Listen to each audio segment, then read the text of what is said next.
Israel Hamas युद्ध के दौरान ईरान और इजराइल के बीच बढ़ी टेंशन। दोनों देशों के बीच भयानक युद्ध शुरू होने के बने आसार। कमांडर की हत्या के बाद गरमाया माहौल। IRGC के चीफ ने खाई इजराइल को मिटाने की कसम। जी हाँ दोस्तों, इजराइल हमास युद्ध को बहुत ही जल्द 3 महीने पूरे होने वाले हैं और दिक्कत की बात यह है कि ये लड़ाई खत्म होने के बजाय उल्टा और ज्यादा बढ़ती जा रही है और आए दिन इस युद्ध में अलग अलग देश के शामिल होने की खबरें सामने आ रही हैं।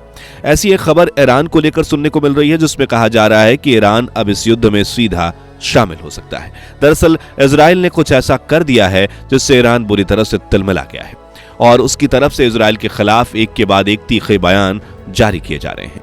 हालांकि ईरान हमेशा से ही इजराइल के खिलाफ आग उगलता है, मगर इस बार मामला पहले से कहीं ज्यादा सीरियस है। पहले ही इस युद्ध में यमन, कतर और ओमान ने अपनी उपस्थिति दर्ज करवाई हुई है। ऐसे में ईरान का इस लड़ाई में शामिल होना जंग की आग को कई गुना भड़का सकता है, क्योंकि दूसरी तरफ इजराइल भी अकेला नहीं है। उसके साथ देने के लिए अमेरिका, यूके और फ्रांस जैसे देश पहले दिन से ही मौजूद हैं। ऐसे में डर यह है कि कहीं ये सभी देश एक दूसरे के खिलाफ जंग ना छेड़ दें, क्योंकि ऐसा हो गया तो फिर इस युद्ध की आग पूरे विश्व को जलाने में कोई कसर नहीं छोड़ेगी। पर सवाल ये उठता है कि ईरान इस लड़ाई में कूदने के संकेत क्यों दे रहा है? इजराइल ने ऐसा क्या किया है कि वो बुरी तरह से तिलमिलाया हुआ है, और क्यों इस युद्ध के भविष्य को लेकर पूरी दुनिया खौफ में है? इन सभी चीजों के बारे में आज हम इस वीडियो के अंदर डिस्कस करने वाले हैं, इसलिए वीडियो को अंत तक जरूर देखिएगा।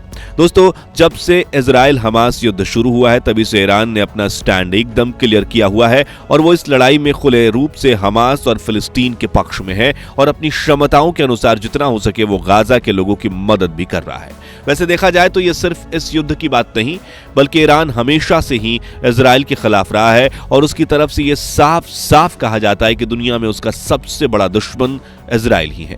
यानी अमेरिका, जिसके साथ ईरान की हमेशा जंग चलती रहती है, उसको भी ईरान अपना दुश्मन नंबर 2 मानता है, जबकि इजराइल उसके दुश्मन की लिस्ट में हमेशा टॉप पर रहता है। इसके बावजूद भी इजराइल हमास युद्ध में अभी तक ईरान डायरेक्टली इन्वॉल्व नहीं हुआ था। हाँ, इतना जरूर है कि उसका नाम हमास से लेकर हूती और हिजबुल्लाह जैसे उन सभी ऑर्गेनाइजेशंस को सपोर्ट करने में आता रहा है जो इस जंग में इजराइल के खिलाफ खड़े हुए हैं।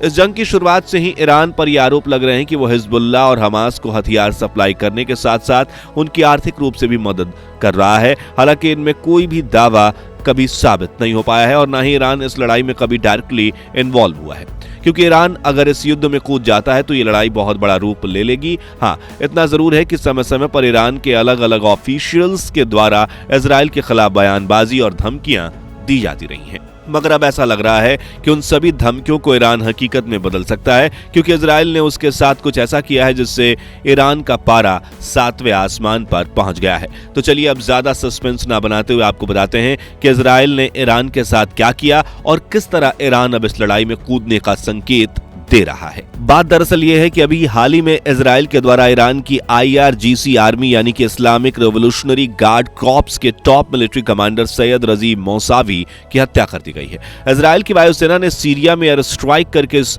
हत्या का अंजाम दिया और इसकी वजह से ईरान बुरी तरह से तिलमिला गया है। बता दें कि IRGC ईरानी मिलिट्री की सबसे खूंखार शाखा मानी जाती है, जो ईरान के रहबरे इनकलाब आयतुल्लाह सैयद अली हुसैनी खामेनेई के अंडर आती है। यह military force Lebanon, Yemen, Syria और इराक जैसे देशों में मौजूद ईरान के सहायक बलों को ट्रेनिंग देने और हथियार सप्लाई करने का काम करती है और इसी मिलिट्री की सीनियर कमांड सैयद रजी मौसावी को इजराइल की वायुसेना द्वारा सीरिया की राजधानी दमिश्क के पास एक एयर स्ट्राइक में मार दिया गया। इस हत्या के सामने आते ही ईरान की तरफ से इजराइल को धमकियां मिलना शुरू हो गई और उन धमकियों से साफ पता चलता है कि ईरान इस समय बहुत ज्यादा गुस्से में है। IRGC के अलग अलग ऑफिशियल्स के द्वारा इजराइल को उसके इस कृत्य के लिए धमकाया जा रहा है। उदाहरण के लिए इस हत्या का मामला सामने आते ही IRGC के स्पोकपर्सन ने मीडिया में यह बयान दिया है कि इजराइल को इस हत्या की कीमत हर हाल में चुकानी पड़ेगी। साथ ही उन्होंने कहा कि बदला लेने के लिए वो इजराइल को इनडायरेक्ट के साथ साथ डायरेक्ट भी नेस्तु नाबूद करेंगे। इतना ही नहीं, सैयद रजी मौसावी की अंतिम शव यात्रा के दौरान ईरान के लोग काफी ज्यादा गुस्से में दिखाई दिए और जनाजे को कब्रिस्तान ले जाते समय लोगों ने इजराइल और अमेरिका के खिलाफ गुस्से में खूब नारेबाजी की। इसके बाद IRGC के chief commander major general Hussein Salami ने इजराइल के खिलाफ बयान देते हुए कहा कि ईरान का बदला इजराइल को मिटाए बिना पूरा नहीं होगा। इस तरह के और भी कई बयान ईरान की तरफ से जारी किए गए हैं, जिनके चलते माहौल बहुत ज्यादा गर्मा गया है और इस समय इजराइल और ईरान के बीच इतना तनाव है कि एक छोटी सी चिंगारी एक नए युद्ध की आग को भड़का सकती है।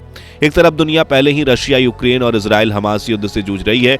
ऐसे में एक और नई जंग का शुरू होना बहुत ज्यादा घातक साबित हो सकता है। जानकारी के लिए बता दें कि रशिया यूक्रेन को लेकर दुनिया पहले ही दो पक्षों में बटी हुई थी और उसके बाद इजराइल हमास की लड़ाई ने और भी कई देशों को एक दूसरे के आमने सामने कर दिया है। असल में जब से इजराइल हमास के बीच युद्ध छिड़ा है तभी से इसमें अलग अलग देशों के जुड़ने की खबर मिलती रही है और ऐसा किसी एक पक्ष के साथ नहीं हुआ है, बल्कि ये दोनों पक्षों के साथ भी हो रहा है। इजराइल की बात करें तो ये लड़ाई शुरू होने के पहले दिन से ही अमेरिका उसके साथ खड़ा हुआ है और अमेरिका इस युद्ध में इजराइल को न सिर्फ सैन्य मदद कर रहा है बल्कि हथियार और पैसे से भी उसकी मदद कर रहा है। अमेरिका के अलावा यूके और फ्रांस जैसे देशों ने भी इस लड़ाई में इजराइल की तरफ स्टैंड लिया है और वो डिप्लोमेटिक लेवल पर इस लड़ाई में इजराइल की हर मुमकिन मदद कर रहे हैं। दूसरी तरफ हमास या कहें फिलिस्तीन की बात की जाए तो उसको भी इस लड़ाई में कई देशों का सपोर्ट मिला है। फॉर एग्जाम्पल, जब से लड़ाई शुरू हुई है तब से कतर, गाजा और फिलिस्तीन की पूरी मदद कर रहा है। यहाँ तक कि युद्ध में एक हफ्ते का सीज फायर भी कतर की कोशिशों से ही मुमकिन हो पाया था। कतर के अलावा तुर्की, मिस्र, सऊदी जैसे देश भी डिप्लोमेटिक लेवल पे फिलिस्तीन का साथ देते दिखाई दिए हैं। साथ ही अभी हाल ही में यमन और ओमान ने भी इस लड़ाई में फिलिस्तीन की तरफ से अपनी उपस्थिति दर्ज कराई है। जब एक तरफ यमन, जिसने इजराइल के द्वारा गाजा पर किए जा रहे जुल्म के खिलाफ अपना विरोध जताने के लिए लाल सागर को ब्लॉक किया हुआ है, उसकी वजह से दुनिया भर में मालवाहक जहाज समुद्र में इधर उधर भटक रहे हैं। हैरानी की बात यह है कि अमेरिकी नेवी दुनिया के कई देशों के नेवल फोर्स को अपने साथ मिलाकर लाल सागर रूट को खुलवाने में जुटी हुई है, मगर इसके बावजूद भी यमन के जाबाज पीछे हटने को तैयार नहीं है। इसी तरह ओमान ने भी अब इस लड़ाई में इजराइल के खिलाफ उतरते हुए उसको अपने एयर स्पेस में गुजरने से बैन कर दिया है। इस प्रतिबंध की वजह से इजराइल से पूर्वी देशों की तरफ जाने वाले जहाजों को पूरा घूम कर निकलना पड़ रहा है, जिससे इजराइल को काफी दिक्कत हो रही है। इस दिक्कत को खत्म करने के लिए इजराइल की तरफ से कई बार ओमान की ओर दोस्ती का हाथ बढ़ाया गया, लेकिन ओमान ने यह कहते हुए अपना हाथ पीछे खींच लिया है कि जब तक आजाद फिलिस्तीन नहीं बन जाता तब तक वो इजराइल के साथ कोई समझौता नहीं करेगा।